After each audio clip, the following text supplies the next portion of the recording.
get to kick this off with Whip Scalise. Thanks for inviting us, Whip Scalise, and good morning, everyone. It may be a new year, but we're still suffering under the policies of the Biden administration.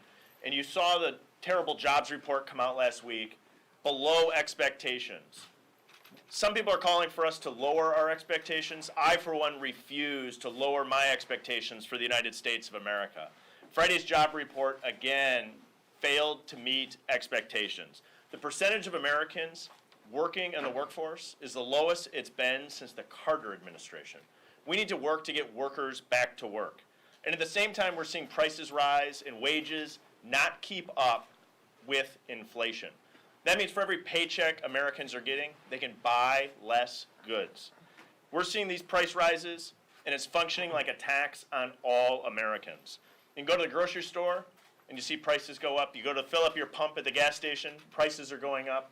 Americans are feeling it in the pocketbook, and the Biden administration's policies are clobbering working Americans.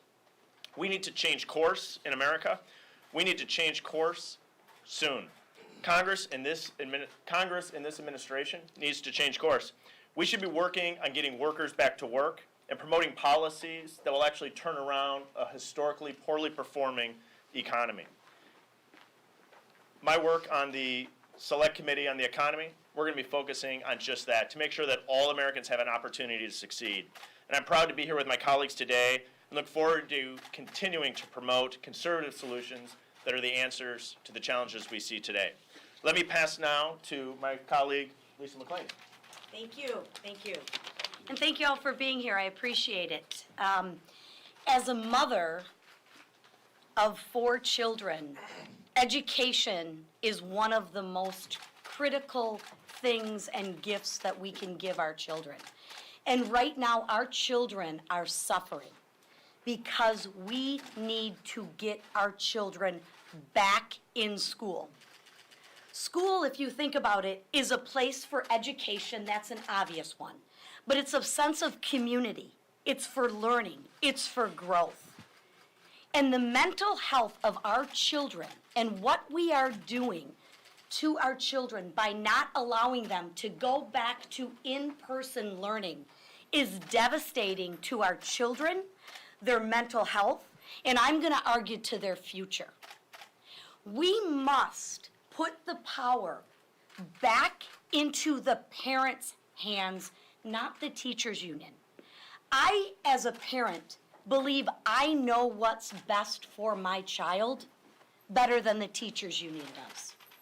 At the end of the day, I will ask you this. I represent my child, and I think I am the best person to represent my child. I believe in individual liberties, but I also believe in the future.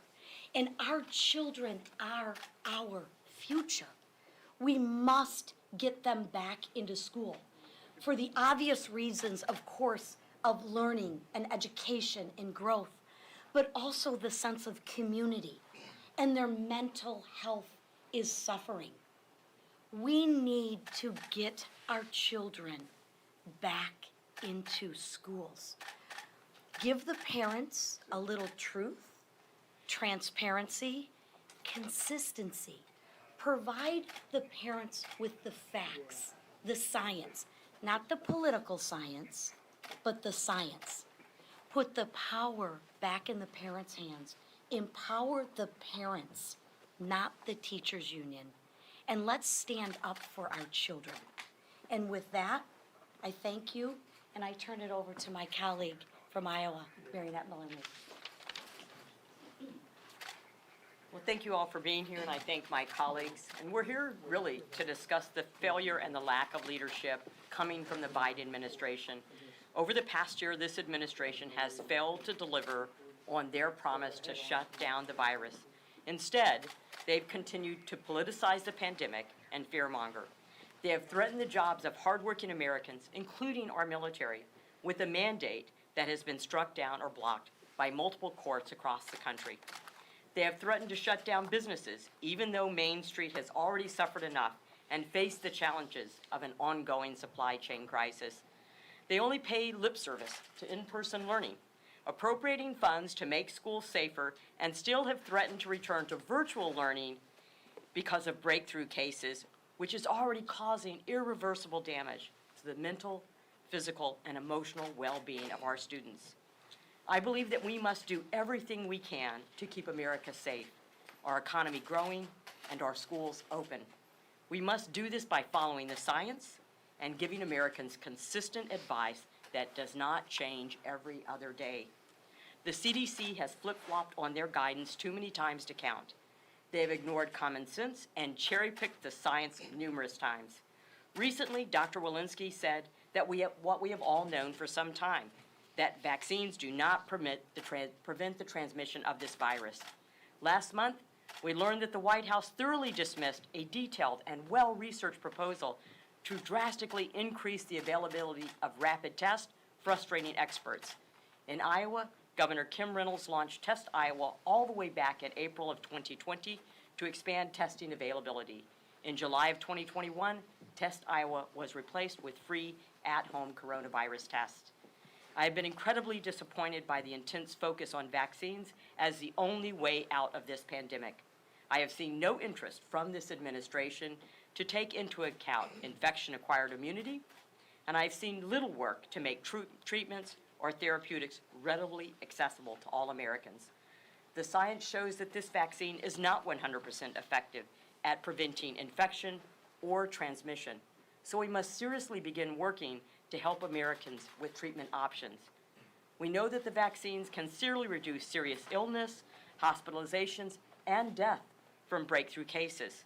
I traveled to every county in my district to administer vaccines to Iowans who wanted them. As a doctor, I know that everyone has their own unique medical needs and conditions, and we cannot treat them all the same. I encourage every American to speak with their provider or their doctor to determine if the vaccine is right for them. It was right for me. But the rhetoric and the actions from this administration are not helpful and must change immediately. We must work in a bipartisan manner to help Americans adapt to life with this virus. I look forward to working with all of my colleagues to get this job done. And now it's with great pleasure that I introduce Minority Whip, Representative Steve Scalise. Thank you, Mariannette, and welcome back. I hope you had a great Christmas and a Happy New Year. It seems a lot like Groundhog Day, though, because we're here back in D.C. for another week where the Democrats are not bringing a single bill to confront the many crises that they've created, from inflation that continues to rise to high gas prices, which continue to take more and more money out of the pockets of hardworking families, to the border crisis. And now if you look, right now a lot of people are back in school, but then we just saw the other day, last week, 5,200 schools were closed. And a lot of attention was focused on Chicago, as it should be. But look, Chicago took billions of taxpayer dollars, and yet their union bosses made a decision to keep the kids shut out of school. We have called on President Biden to stand up to the union bosses and stand up for our kids all across America who are being denied opportunity when they shut down schools. Either they open schools back up or they should give back the billions of dollars of our hard-earned money that they took, because the money was there to keep schools open. And those that took it and still want to keep kids locked out of school is denying those kids opportunity. And we're fighting for them. I know my colleagues here have been doing that. It's time President Biden stand up for those kids by standing up to the union bosses that he's been afraid to confront on one of these many crises. Over and over again, we see crises that are hurting hardworking families, and President Biden won't lift a finger to help those families. You know, just look at what he promised when he was running for president. How many times did President Biden say, "I will shut down the virus"? And today we're worse off than when he took the oath of office. And he walked in inheriting 3 different vaccines that President Trump's Operation Warp Speed created for him. There were antibodies. There were other therapies. This president has done nothing to advance therapies. He's done nothing to look into natural immunity and see what the benefits of that would be. He won't even hold a hearing on the origin of COVID. And so we continue to call on the Biden administration and Speaker Pelosi to start having hearings to confront this, instead of standing up with the union bosses against our kids, and ultimately not doing anything to help those hardworking families who are struggling, because families are struggling right now. And they're looking to Washington for leadership, and they're not getting anything other than rhetoric and failed promises. Look at the report that just came out during the break that highlighted that President Biden was confronted with a plan to create over 750 million at-home tests for COVID, and he said no. I think it's important that we ask, who else was involved in that decision? Was CDC involved in the decision to say no to tests that now are needed? People are waiting in line hours and hours to get testing, and President Biden had an opportunity back in October to allow for testing at home for people from COVID, and he said no. Which of his health officials were involved in that decision? And why did he say no when he campaigned promising that he would shut down the virus? When a lot of my Democrat colleagues a year ago were criticizing the lack of testing, and today you can hear crickets chirping with the silence from them because they won't stand up to this president who has failed on so many fronts. So we're going to continue to try to address these crises. It's time Speaker Pelosi stand up and try to address these crises too. It's time President Biden stand up and start addressing these crises as well, because they failed the American people, and it's causing pain all throughout the country. With that, we'll be happy to take some questions. Thank you, Congressman. I wanted to ask you about something that was reported in Punchbowl News this morning, that Leader McCarthy is interested, under a hypothetical Republican-run House in 2023, in preventing members of Congress from owning and trading stocks, whether that's through a blind trust or only mutually traded funds. I wanted to ask you if you could share any more information you might have about that, and say whether you would be interested in including spouses and family members under that as well. I haven't seen that report. Obviously, there are current laws in place, and we've seen abuses of those laws that have gotten members in the hot water, and ultimately, there shouldn't be conflicts of interest as it relates to stock, and there are people that come to Congress with 401ks and things like that, but I haven't seen that report. Be happy to look at it. Yes.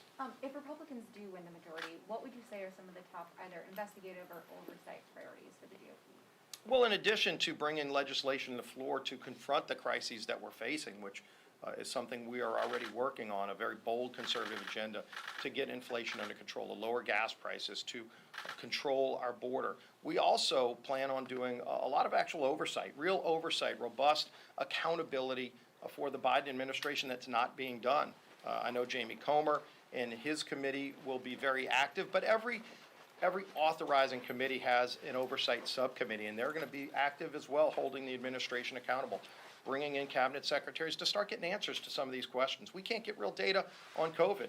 We will absolutely have a hearing on the origin of COVID. We'll have a hearing to look into the out-of-control crime across America that seems to be encouraged by some of these local governments that are still pushing defund the police, that are not prosecuting criminals, so that you have smash and grabs, you have a lot of other violent crime that's going unchecked in cities. But we want to have hearings on all of these things to get the real facts out and hold the administration accountable for their failures. It's going to be an active part of a Republican majority. We're not there yet. Obviously, we're working hard to get there.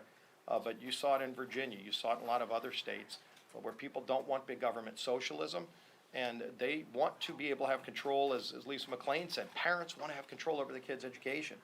Whether you're conservative or liberal, you're a parent first, and you care about your kids' education. We've talked about a Parents' Bill of Rights. We're going to be bringing a very robust agenda forward, along with real accountability and oversight. Quick follow-up on that. What about Hunter Biden? Is particularly questions about these paintings that he has been doing, and questions about who is paying for these paintings that are being displayed over in these New York galleries. Will that be investigated particularly? Well, each investigative committee, I'm sure, is already looking at some of the things we want to do. Holding China accountable is going to be a big issue that we're going to have, and looking into some of these foreign countries. Were foreign countries involved in some of those sales? We don't know, but frankly, I think those are the sort of things that people are very interested in, because there is no investigation going on right now into foreign countries' involvement. It wasn't just China's role in creating the coronavirus. A number of us had a hearing on the Republican side to look into the origin of COVID, and every scientist we had at the hearing, it was not just Republican scientists, people across the political spectrum, all said that if you look at the genome of this virus, it was not transferred from a bat to an animal to a human. It was probably modified and manipulated in the lab in Wuhan. We ought to have real serious investigations into it, but it seems like some people don't want to confront China in their role, not just in the virus, but on so many other fronts. So you're going to see very active oversight and investigation into wrongdoing and into, frankly, into basic transparency that we all ought to know. We all ought to know what is the basic data in each state on COVID. What are comorbidities playing into deaths? We ought to have all the information that, frankly, this administration promised they would give, but they're failing to do. They said they would shut down the virus, and we're worse off today than we were a year ago. Mr. Scalise, One last question. thank you very much. Senator Ted Cruz said a few days ago that there is enormous pressure on a Republican House to begin impeachment proceedings against President Biden. Do you agree with that? Or do you believe that there is enormous pressure? Do you feel the enormous pressure to start impeachment hearings if you guys do take the majority next year? Right now, the real pressure I think is being felt is the failure of this administration, Speaker Pelosi, to use the House to help working for families. We want to get the majority back for a number of reasons, but the main one is to go and fight for those families that are being left behind. And they're facing pressure right now. They're facing pressure of inflation. They're facing pressure of high gas prices. There will be a lot of oversight and investigations, and we shouldn't predetermine where that's going to go, but let's get facts out and finally start having real accountability as we determine if somebody did something wrong. That accountability is not happening right now, I think, because they're trying to cover for all the failures of the Biden administration. You won't see anybody covering. In fact, we're going to be working hard to get to the bottom of facts and transparency so we can hold people accountable for the failures of those people who are facing real pressure today out there because they don't have enough money in their pockets and they're paying more for things that they can't even find on the shelves. With that, we'll see y'all on the floor. Thank you.